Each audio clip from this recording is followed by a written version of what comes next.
सभी साथियों को नमस्कार। मैं राहुल आपके एचएससी अपडेट्स में स्वागत करता हूं। कल की वीडियो के बाद स्टूडेंट्स के काफ़ी क्वेश्चंस और डाउट आ रहे थे कि एक्चुअल में जो हाई कोर्ट में एक्चुअल में हुआ क्या है। तो मैं आपको बताना चाहूँगा, एक तो सबसे पहली बात कि भर्ती पे अभी तक कोई स्टे नहीं है। कई स्टूडेंट ये सोच रहे थे कि भर्ती पे स्टे करवा दिया गया है और भर्ती को रोकने की कोशिश की गई है। तो ऐसा कुछ नहीं है। भर्ती पे ना तो स्टे है ना भर्ती को रोकने की कोशिश की गई है। वो केस उस केस का पिटिशनर मैं ही था और मैंने ही वो केस फाइल किया था और उसमें हमारा कोई भी ऐसा इंटेंशन नहीं था कि भर्ती को हम रुकवा दें या भर्ती पर हम स्टे लगवा दें और भर्ती को ना होने दें। हमारा बस सिंपल सा इंटेंशन था कि भर्ती अगर एग्ज़ाम अपने हो जाते हैं तो उसके बाद कोई दिक्कत ना आए। बस इसलिए हमने वो जो कोर्ट केस किया था इसलिए वो हुआ था। और मैं आपको डिटेल भी दे दूँगा उस केस की। उसकी नेक्स्ट जो हियरिंग है वो 11 जुलाई की है। तो एक तो बात ये, भर्ती पे अभी तक कोई स्टे नहीं है, एग्ज़ाम पोस्टपोन्ड हुए हैं टिल रिवाइज रिजल्ट। अब कई स्टूडेंट सोच रहे हैं रिवाइज रिजल्ट में जो ऑब्जेक्शंस हैं उनके ऊपर रिवाइज रिजल्ट होगा। तो वो जो क्वेश्चंस के ऑब्जेक्शन है उनके ऊपर कोई रिवाइज रिजल्ट नहीं आएगा, बल्कि जो अपना सोशो इकोनॉमिक का क्राइटेरिया था ना उसके बेस पे होगा। अब आपको पता ही होगा एचएससी ने शुरू में भी टाइम दिया था स्टूडेंट्स को काफ़ी, लगभग उसमें 1 लाख स्टूडेंट्स ने अपने क्लेम और डिसक्लेम किए थे और 1.5 लाख स्टूडेंट अभी भी ऐसे बाकी है जिन्होंने ना ही तो क्लेम कर रखे वो मार्क्स और ना ही अनक्लेम कर रखे। तो एचएससी ने फैसला किया था कि उन सभी स्टूडेंट्स को हम नंबर दे देंगे, लेकिन इससे फिर पार्शलिटी वाला काम हो जाएगा कि अगर उनके वो स्टूडेंट 4 टाइम्स में काउंट हो गए और बाद में पकड़े जाते हैं कि उन्होंने गलत क्लेम किया था, तो इसमें सभी स्टूडेंट्स का नुकसान होगा और ये भर्ती पे बाद में स्टे लग जाएगा। तो इससे बेटर तो यही था कि पहले ही एग्ज़ाम थोड़ा डिले हो जाए और अपनी जो भर्ती है वो अच्छी तरह से चलती रहे। और एक अब रैंक वाइज रिजल्ट आएगा। अब ये नहीं होगा कि उन्होंने बस इतना बता दिया 70 से वो इतने कैंडिडेट हैं और 60 से वो इतने कैंडिडेट है, 50 से वो इतने कैंडिडेट है। तो इसमें अब इनको बताना पड़ेगा कि किस स्टूडेंट्स का क्या रैंक आया है, उसकी क्या कैटेगरी है और उसने सोशो इकोनॉमी के जो अपने मार्क्स वो क्लेम किए या नहीं किए हैं। तो इसमें काफ़ी बेनिफिट्स होगा सभी स्टूडेंट्स का। उन्हें पता लग जाएगा हमारा किस पोस्ट के लिए हमें किस पोस्ट के लिए हमें तैयारी करनी चाहिए और किस पोस्ट के लिए हमें हमारा नाम आ जाएगा और या नहीं आएगा। तो ये काफ़ी बेनिफिट रहेगा सभी स्टूडेंट्स के लिए। और एक मैं आपको बात बताना चाहूँगा कि जो इसकी नेक्स्ट हियरिंग है, जो अपना कोर्ट केस है, उसकी जो नेक्स्ट हियरिंग है वो 11 जुलाई की मिली है। अभी तक इसमें यही बात हुई थी, जो रिवाइज रिजल्ट की बात ही हुई थी, क्योंकि हाई कोर्ट में इतना टाइम नहीं दिया जाता किसी भी केस के लिए। इसमें मैं 10 ही मिनट मिली थी और जो अपनी नेक्स्ट हियरिंग है वो 11 तारीख की, उसमें 4 टाइम्स के ऊपर डिसीजन लिया जाएगा।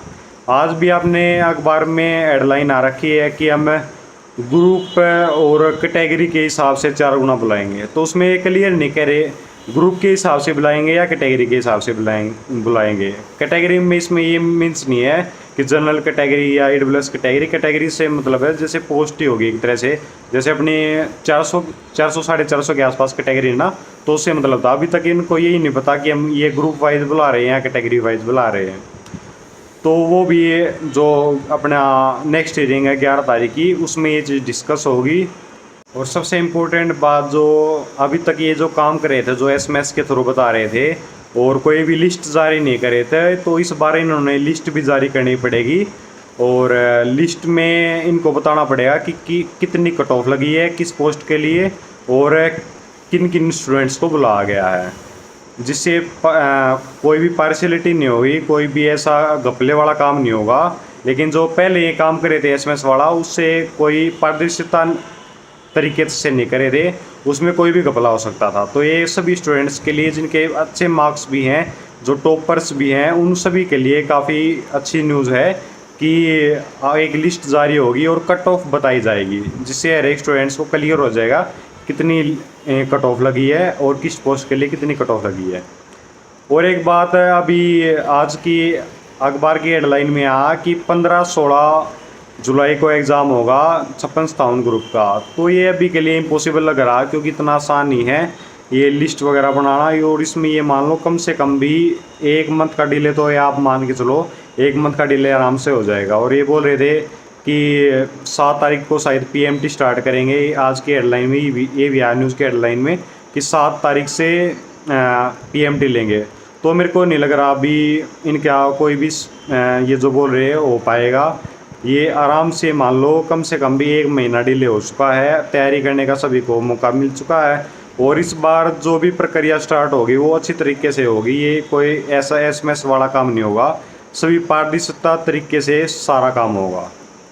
और ये काफ़ी डाउट आने लग रहा था कि रिपीट कैंडिडेट्स का क्या होगा, क्या हर एक पोस्ट के लिए कैंडिडेट रिपीट होगा या नहीं होगा। तो भी ये भी उस केस में इन्वॉल्व है, और इसके ऊपर भी अभी 11 तारीख को जो नेक्स्ट हियरिंग मिली है उसमें सुनवाई होगी। और एक सबसे बड़ी बात जो 4 टाइम्स का फॉर्मूला है वो भी डिस्कस किया जाएगा, क्योंकि अभी तक एचएससी बोर्ड ने ये क्लियर नहीं किया है कि 4 टाइम्स ग्रुप का होगा या पोस्ट की कैटेगरी का होगा, किस हिसाब से होगा। तो ये भी अभी डिस्कस होना बाकी है, ये अपनी नेक्स्ट हियरिंग में डिस्कस होंगी सभी चीज़ें। एक स्टूडेंट पूछ रहे थे कि क्या इसमें क्वालिफाई के ऊपर भी बात की गई है, तो अभी तक इसमें क्वालिफाई के लिए कोई बात नहीं हुई। इस कोर्ट की हियरिंग में अभी तक कोई ना क्वालिफाई की बात है और ना इसमें डाल रखी है क्वालिफाई के लिए। बस ये है, सभी स्टूडेंट्स को मैं बोलना चाहूँगा अगर आप क्वालिफाई करवाना चाहते हैं तो साथ मिलकर आपको काम करना पड़ेगा। बस आपको ये मान लो आपके लिए बेनिफिशियल है ये चीज़। जो एग्ज़ाम पोस्टपोन हो गए हैं, लगभग 1 मंथ का आपको टाइम मिल गया है। आप इसमें अगर कोशिश करके अगर आप क्वालिफाई करवा सकते हो, अगर सरकार को मना के इसमें क्वालिफाई करवा सकते हो तो भाई एकजुट होकर और अपना जो भी प्रोटेस्ट वगैरह हो उनमें साथ दीजिए। और एक अपना टेलीग्राम ग्रुप का चैनल है सीटी क्वालिफाई के नाम से, आप उस चैनल से जुड़िए। मैं आपको लिंक दे दूंगा उसका डिस्क्रिप्शन में भी, और अपना जो फर्स्ट कमेंट उसमें भी आपको उसका लिंक मिल जाएगा। आप उसके थ्रू उसमें ज्वाइन हो जाइए। और एक ये भी काफ़ी क्वेश्चन आने लग रहे थे फायर ऑपरेटर के ऊपर, काफ़ी क्वेश्चन आने लग रहे थे कि फायर ऑपरेटर की भर्ती पे अभी स्टे है या नहीं है। तो फायर ऑपरेटर की भर्ती पे अभी कोई स्टे नहीं है। जो अपना 26 मई की जो हियरिंग हुई थी फायर ऑपरेटर के ऊपर, तो उसमें से स्टे हटा दिया गया है और उसका भी नोटिस नहीं आया, पब्लिक डोमेन में भी उसका कोई नोटिस नहीं आया। ये मेरी लगातार एडवोकेट अंकुर जी से बात होने लग रही है, उन्होंने बोला है कि ये नोटिस जल्दी आ जाएगा, और जहाँ तक ये 3 या 4 जुलाई को अपना नोटिस आ जाएगा। और अपनी भर्ती भी जो ये सीटी की भर्ती के साथ चलेगी, ये डिले नहीं होगी। और पीएम सबसे पहले तो अब पीएमटी होने वो कब से भी स्टार्ट हो जाए, चाहे 20 दिनों के बाद हो, 25 दिनों के बाद हो, तो उसमें जो फायर ऑपरेटर की भर्ती है उसका भी साथ में पीएमटी होगा। तो अभी आज की वीडियो इतनी थी। आपका अगर अभी भी कोई डाउट या क्वेश्चन रह जाता है तो आप कमेंट्स में डाल देना उस अपने डाउट को और क्वेश्चंस को। और सभी से रिक्वेस्ट करना चाहूँगा मैं, एक अपने चैनल को सब्सक्राइब कीजिए और बेल आइकन को प्रेस कीजिए। धन्यवाद सभी भाइयों का।